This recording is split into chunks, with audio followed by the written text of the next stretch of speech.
All right, this is John Chen broadcasting live today from Cupertino, California, as I cruise through my travels here, heading to Utah next. And what else is on the list? Oh, I'm working August 23rd is the Korea Fest that I'm actually working on in Seattle, Washington. And today at 1 o'clock, in about an hour in some form of minutes, you can also catch me on CAVO, or the Center for Advancement of Virtual Organizations program. I'll be teaching 6 steps about hybrid. You can check out this podcast. If you are here, make sure and either hit subscribe, like, or comment while you're on there. And you can get any of these podcasts on any of the 13 favorite platforms you get podcasts on if you go to engagingvirtualmeetings.online. Now, today's guest, I'm so excited. I just recently saw her at MPI, or Meetings Professionals International's World Education Congress. She is a total rising star, keynote speaker, leadership coach, and host of her own amazing women in business podcast called Dare to Interrupt. Dare Interrupt. Oh, gee, I'll make sure you can get that right. Let's give a round of applause for my good friend, Court. Oh, let me see if I can get my tech to work today. I'm in a remote location. See if I can get my good friend here, Courtney. Need you to.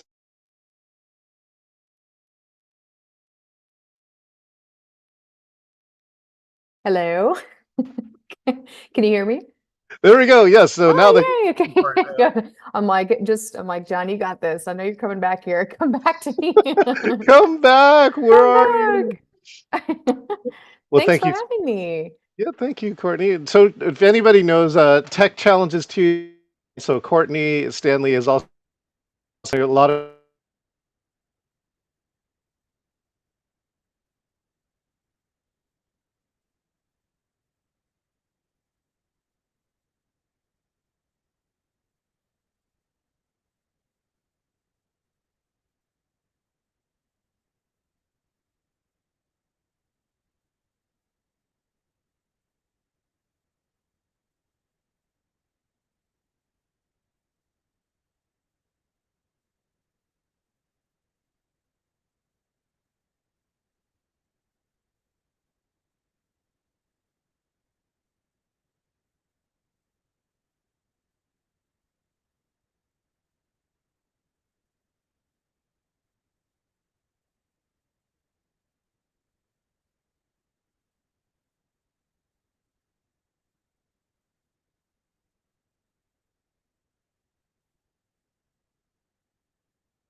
Okay, guys, I am back. So I'm just going to take over for a minute while John is working out his technical difficulties. As we know, that can always be an issue for sure, especially when we're not at home. So I know John said that he's in California right now.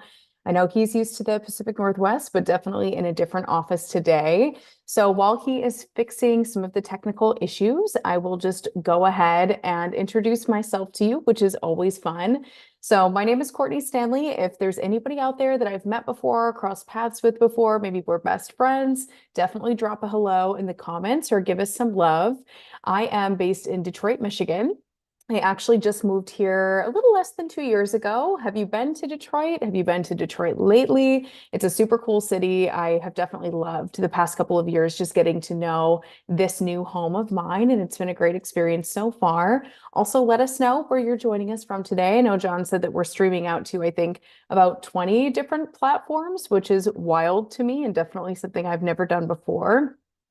So I'll just start by telling you a little bit about myself. I actually started out my career in the events industry.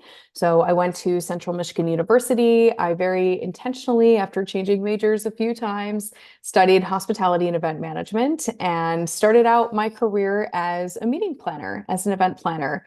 It was a wonderful trial, but I think after a few years of realizing how hard that role is, shout out to all of my event professional friends, I decided to take a little bit of a turn and try my hand at more of the PR marketing world.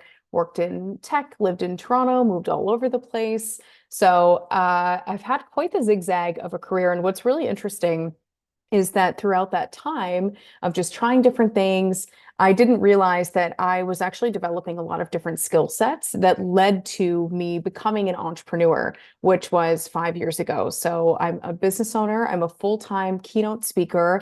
I host a podcast that John told you about called Dare to Interrupt. It's for women in business, really to give them space to share their wisdom, their experiences, their stories with other women and men in any industry, really, to offer a form of mentorship that is more at a global scale.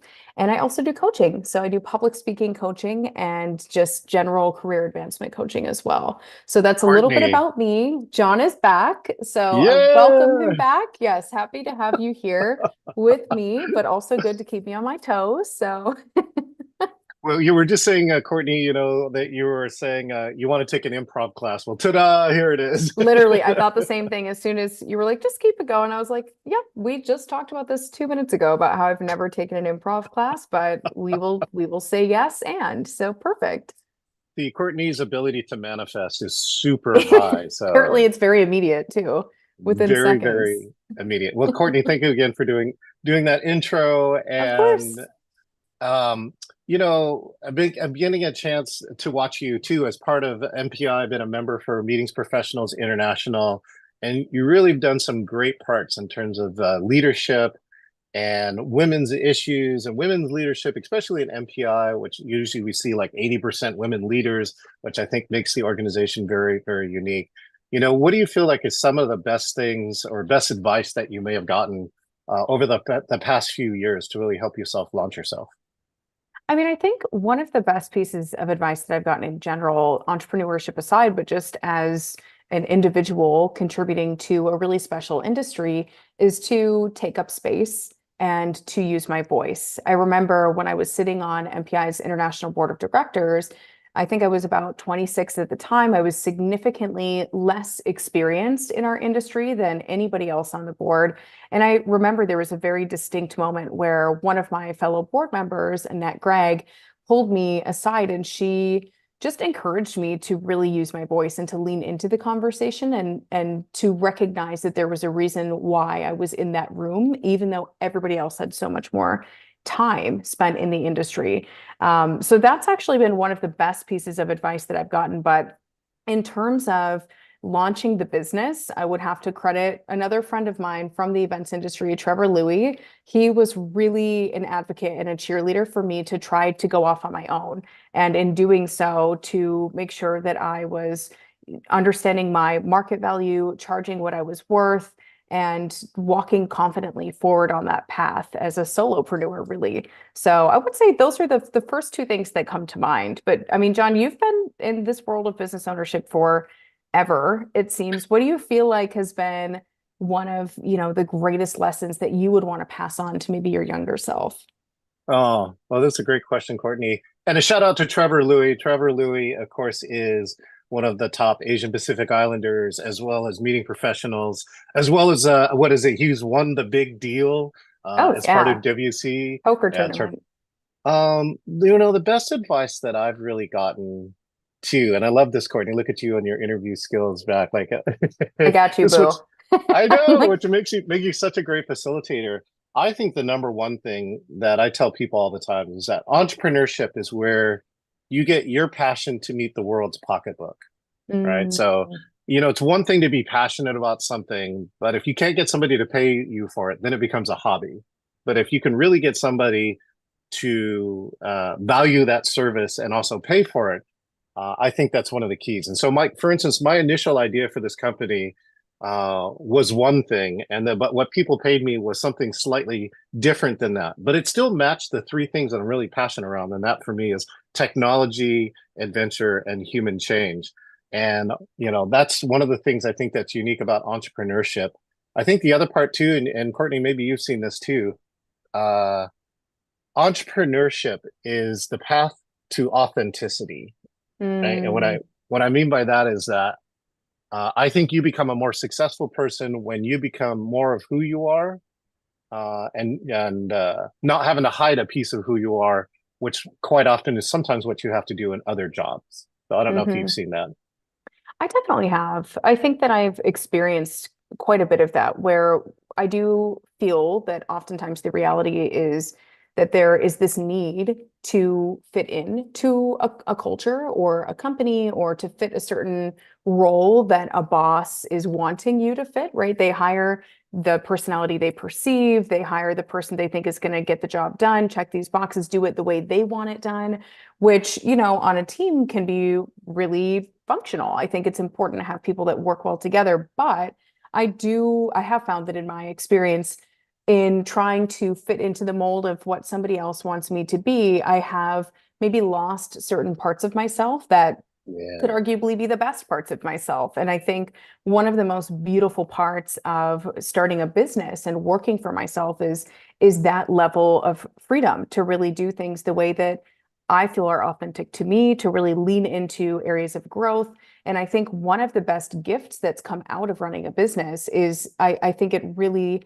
laid the groundwork for me to develop greater self-confidence. And I think that really stemmed from being myself and recognizing that people were hiring me to literally show up and be myself. I think that that's such a beautiful thing, and that's something that comes with the opportunity of entrepreneurship. Hmm.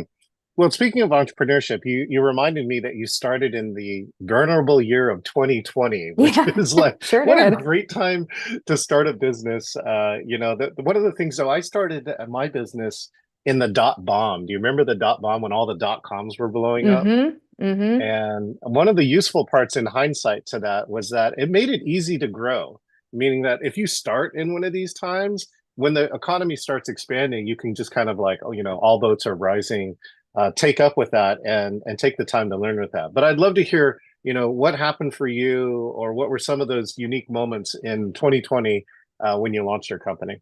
Oh my gosh. I mean, it was uh pure chaos and confusion, I would say. I mean, so what people may not know, is unless they've known me for a certain amount of time, is that I was side hustling for years before I took the leap into full-time entrepreneurship. So as I was working for these different companies, there was no intention to turn it into something like a business, but I was taking areas of passion that I wasn't able to tap into and working for somebody else and just doing it on the side, and eventually started to monetize things like leading workshops and taking the stage, and turned mentoring into a formal coaching program, and then started the podcast. All of that happened before I went off on my own full time. However, I think, at the end of 2019, when I made this decision to go full time starting January 1st, 2020, I had no idea that running a business full time, it was completely different than side hustling for your different passion projects, those types of things. There is a whole realm of knowledge that you really don't get until you're doing the work and it's boots on the ground. So even stepping into 2020 before the pandemic hit, I was lost. I was like, how do I spend my time? What do I do from 9 to 5, Monday through Friday? Like, I don't really know what I'm doing. I'll figure it out, but what am I doing? And then when March came around and, the world flips upside down with the pandemic, I mean, it went from confusion, I think, to chaos. And, I would say the first 6 months, 9 months of 2020, I completely changed my business strategy, obviously, to a virtual format. That was a game changer and a lifesaver, a business saver in Mm. 2020 and in 2021. And it really took me about 6 months to find my footing and decide on a business strategy moving forward with virtual. And I would say, September of 2020 is when the rest of the industry caught up and started actually hosting these virtual gatherings. And I'm pretty sure almost every dollar that I made in 2020 came in Q4. And that was because that's when we all got our shit together. And I was on the ride with them at that time. So lots of lessons learned, but a very chaotic year to start a business. also one of the best years to really have your back pressed against the wall, to Mhm. understand why I'm doing this work and to decide whether it's worth pursuing, even if it's going to be the most difficult thing I do. And for me, the answer was let's go. Worth pursuing. Those are a great uh it's just a great call in that time, because you go through that process and you're not sure, right? We're all, I can tell you every entrepreneur in that first yearish or so is still not exactly sure. Hmm. And I love when the universe gives you that confirmation that goes around there. So I'd love to hear that. What was you think that one moment that was your confirmation? And of course, the second part I'm just interested in is what version of your virtual format became your lifesaver, whether it was speaking or facilitating or something else? So I'll answer the second question first. So the format that I really leaned into, I would say, was primarily speaking, but I also started emceeing, which I had never planned to do, but I saw that there was a need at that time. And for me, it was more a question of, I mean, is it that different? Is emceeing that different from speaking? You get on stage, you facilitate, you speak, you troubleshoot. If I have all of those skills for speaking, can I do it in an MC role? And the answer in that was yes. So I started doing more emceeing and more speaking than anything else. Coaching work for me is always virtual. I mean, if we get lucky enough that we're in the same place at one time, great. But for the most part, that's always virtual. So that's how I would answer that question. And then to your first question, what was that moment of clarity that like I'm on the right path, I'm going to move forward, I'd made the right decision? It wasn't so much I would say there was a different kind of moment that happened where I think I was questioning whether I was doing the right thing. I'm grinding, but am I seeing any results? A friend of mine sent me a care package. And in this care package, she had written me a note and she was just so encouraging. And the words that I really needed to hear at that time were, if anybody can do this, you can. And I took that to heart. And that really became that moment of, okay, I'm going to do everything I can in this time and just see what I can accomplish.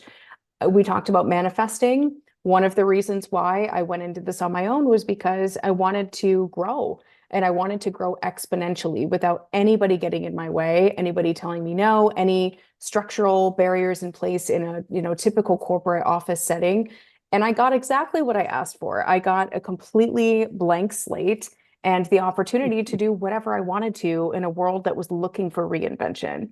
And so for me, that moment of clarity really came as a moment of support from a friend. Once I started actually really doing the work and finding my groove and doing all these virtual engagements and starting to get myself out there a little bit more during this time, I think the confirmation, honestly, was the financial success. Knowing that I was able to turn things around during such a difficult time also gave me that encouragement to know that I could do even better the next time when the world was calmed down a little bit. So I think that's how I would answer that question. Those are great tips. And I love that emceeing was one of the ways out because to Yeah, me, I just recently got a chance to add as a contributing editor to the MC guide for the National Speakers Association. so They cool. have a guide that they publish for meeting planners, by the way. Make sure and check that out. And like, how do you select an MC? And I would love to hear some of your top tips for emceeing for that. Yeah, I got to contribute to the virtual and the hybrid guide specifically. What do you think really makes a great MC? I think, well, being able to go with the flow and troubleshoot is probably number one. I think when you're emceeing, there are going to be a million things that capture your attention, and there are also going to be things that go wrong. So I think being able to multitask but think quickly and shift gears on the spot is probably skill number one. I think being able to take a script and make it human is probably also one of the most critical skills to have as an MC. Your clients, whether you script it or your clients are scripting for you, it needs to feel human and it needs to feel authentic. So, a lot of times we see these are not professional MCs, but we see leadership from certain organizations step on stage and they've been positioned to be kind of the facilitator or the MC for the day. And there's just not a lot of color there. Like there's not a lot of life, not a lot of fun that's happening. I think you need somebody who is able to play the part and make it their own, but also someone who's able to deal with stuff when things go wrong. I think those are probably the two most important things I would say.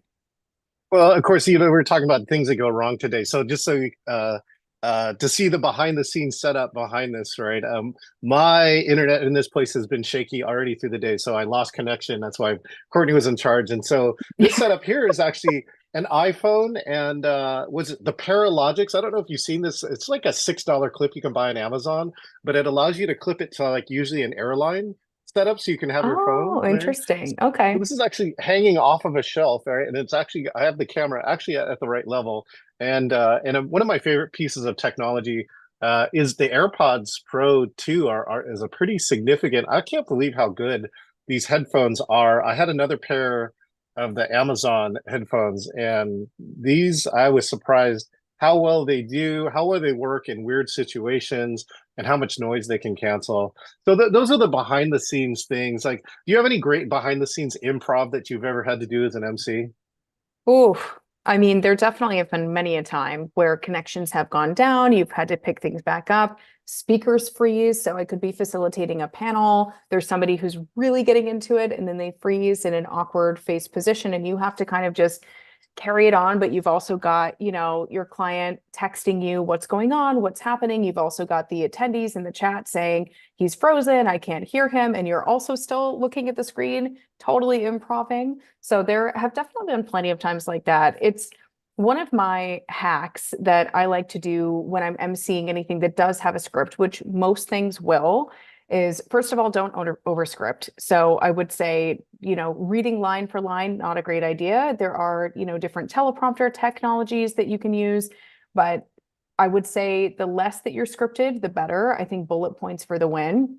Something that I'll do, and this is such a like archaic hack, but I do it every single time, is I will download scripts or bullet points as PDFs. I'll pull them up to the top of my screen and I'll just keep that top 2, 3 lines at the top. So I'm looking into the camera like I am now, but I've got my little Yes. mouse next to me. I'm kind of scrolling down as I'm talking. I'm maybe looking around a little bit, which feels conversational anyway. But that way, your eyes don't shift to the left, the right, down too far if you're trying to read something or refer to bullet points. I think, virtual conversations should feel as natural as possible. So if you think of the camera lens as a human being's face, you're not going to stare at it the whole time, but you're also not going to be looking around as if somebody else or something else is capturing your attention. So that's actually one of my favorite hacks that I've used since day one of doing virtual emceeing, is to keep that script as a really simple PDF, not something that's going to crash, and Yes. just keep it as, organically scripted or bulleted as possible. You'll love this new one too, Courtney. Have you seen the Elgato prompter? Have you I seen this have thing? not. No, tell me A about it. cool piece of technology, about 200, a little over 200. You can stick any webcam or camera behind it and it plugs in as a new screen. And so it allows you to scroll on the Ooh, screen, but literally like right in front of the camera. I And love that. so I'm but gonna here's try it one of out. I love the old school hacks here too. One of them is get 3 facts about the person, and that's all I do for the intro because nobody wants you to read like the 40-page intro. No. There's like, yeah. So this is like one of the most unique ones that happened in this wedding that I emceed this weekend. It was one of the younger sons, and his intro went something like this. Right, coming up next. He asked his brother Kincaid to write this for him, and he didn't consider the downside of that. And by the way, ladies, he's single. Here's Aiden, Uh, right? And it was funny because that was an intro nobody was expecting, yeah, right? I love that. Yeah. I think it's And that, always fun to have somebody introduce another person in real time too. So I've actually had that. It was on somebody's podcast. I was with another guest, a fellow guest. We're being interviewed, and out of nowhere, the host, instead of introducing us or having us introduce ourselves, she asked us to introduce the other person that was with us. And so it was a oh, really fun improv exercise because, you think you know what you know about the person next to you, but how well are you going to do an intro justice for this person? And of course, we try our best and it worked out great, but it was kind of fun to put people on their toes a little bit and have them engage more in real time rather than having something that's super prepared. awesome. Well, speaking of virtual too, what has to happen for Courtney Stanley to feel like she's engaged in a virtual program? I'm just curious, like either the things that you do and the things that you might expect of other speakers. So I'll sit back in the audience for this question. So when I'm in the audience for any sort of virtual engagement, for me, I really need to be doing something. I need to be workshopped. That's number one. So yes, it's helpful to have an engaging speaker, but from an audience perspective, I know that I have a very short attention span, and even less so when it's virtual. I've got my phone, I've got my laundry going, there's a lot happening. And so for me, I need to be doing something with my hands. I'm best as a hands-on learner or a visual learner. So if there's something exciting, something emotional that I'm experiencing, that's also another great way to get into the psychology and into the mind of the audience, is to create different types of emotions when you're presenting anything, whether it's on a panel, it's, performance, it's a keynote. But from an audience perspective, any sort of emotion that's created is going to also help me feel more bonded and more invested in the person that's speaking. So one thing there. And then also, I just want to be doing something, like give me something to practice, give me something to try, have me engage with another virtual attendee that's there. The more activity there is that requires attention, the greater the attention span of that audience member is going to be. And I think it's also, critical that we consider inclusion in this as well, because I think virtual meetings are probably one of the more difficult platforms to ensure that you're being inclusive of everyone, because you're not seeing them. If I'm on a stage in person and I'm seeing people that aren't engaged, they're bored, or maybe they're isolated, I will do many different things to make sure that we create a culture that feels inviting to everybody. Whereas with virtual, you really do need to go out of your way to ensure that everybody's part of that conversation. And that's done by doing things like partner work, group work, workshopping, having other people take the stage and share. I would never volunteer anyone to take the stage because everyone hates that, but usually there's somebody who wants to contribute and also shake things up. Oh, well, we got a shout out from Terry on Facebook. Great session. It says, John, you're one of the most authentic and optimistic people I've had the pleasure of connecting with in my career. Oh, So kind. ditto. So, That's Terry, so and I'm actually, nice. this is a fun part, the fun things that we get to do in our career. I'm now a judge in the ESTO Awards, ESTO. All the submissions are in, but it's about local and regional locations like cities in their marketing campaigns. And so I've gotten a Oh, chance to really see some cool. unique marketing campaigns. You'd be a great judge for this, Courtney. Oh, but yeah, get me in there. I'll judge away. That sounds fun. So coming up next then too, Courtney, now that we're just starting to emerge, and hopefully it feels great for you this 2024. The Mhm. fact that you and I saw each other at WC, I think is just more confirmation of that. What do you see for the future of virtual and hybrid? It's really interesting in the meetings profession. I think some people want it to go away, and other people think that it's. I think there's a key part of it. I want to know what Courtney Stanley has to say about it.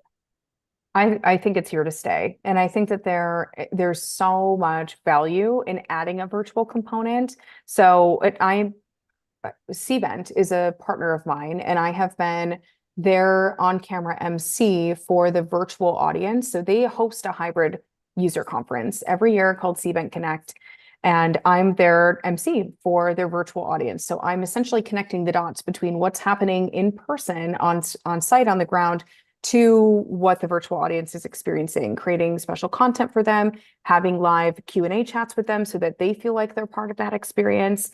So I can speak directly from the hybrid standpoint that there's so much value in hybrid.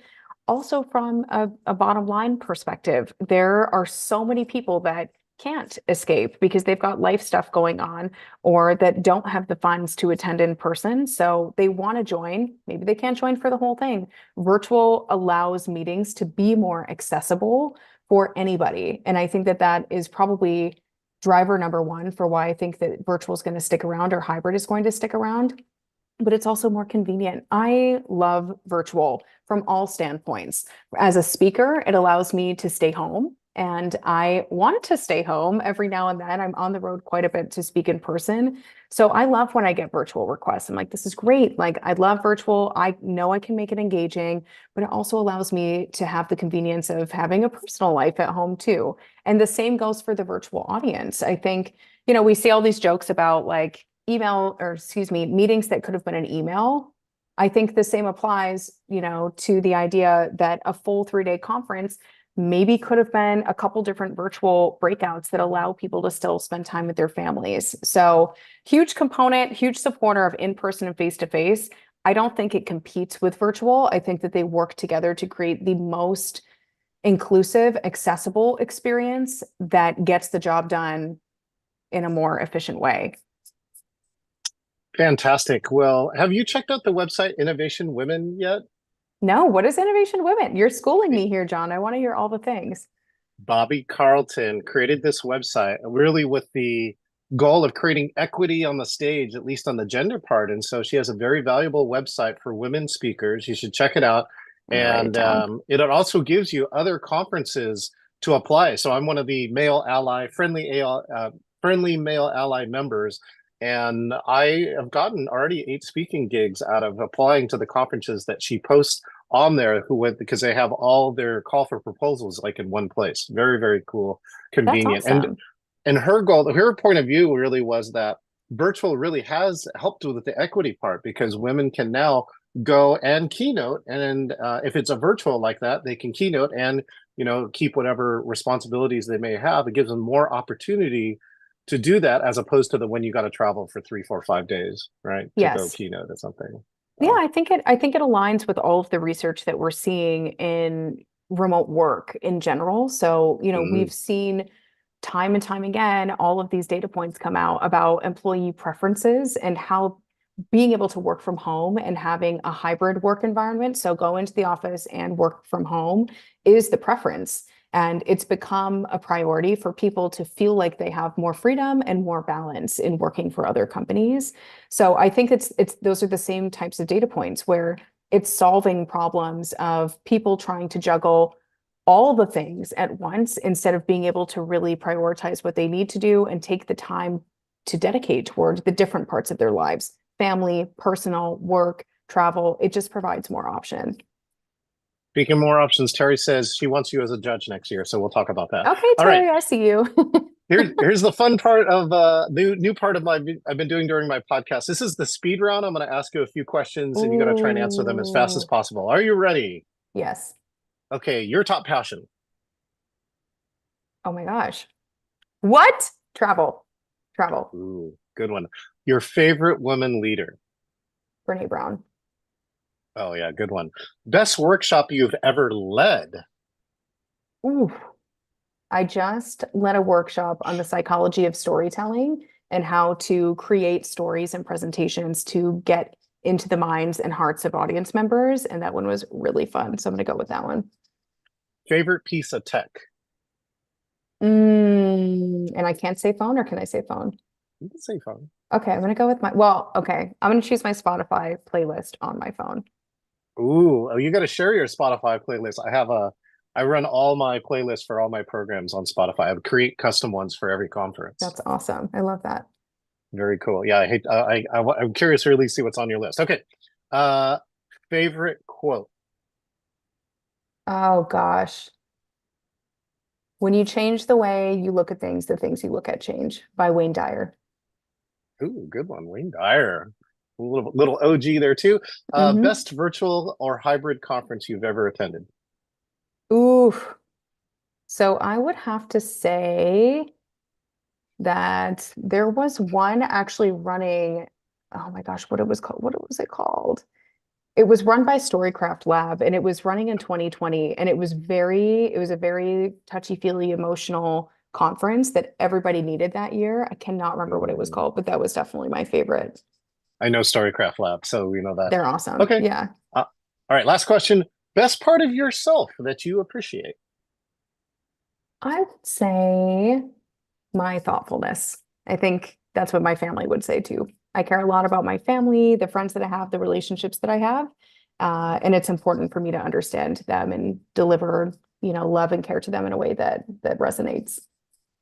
Well, genius. Well, today I have to end our meeting to end today's broadcast because I'm streaming from a phone. But I get to ask this last question to you, which is that if you could magically get people to remember one thing from this interview, what would that one thing be, Courtney?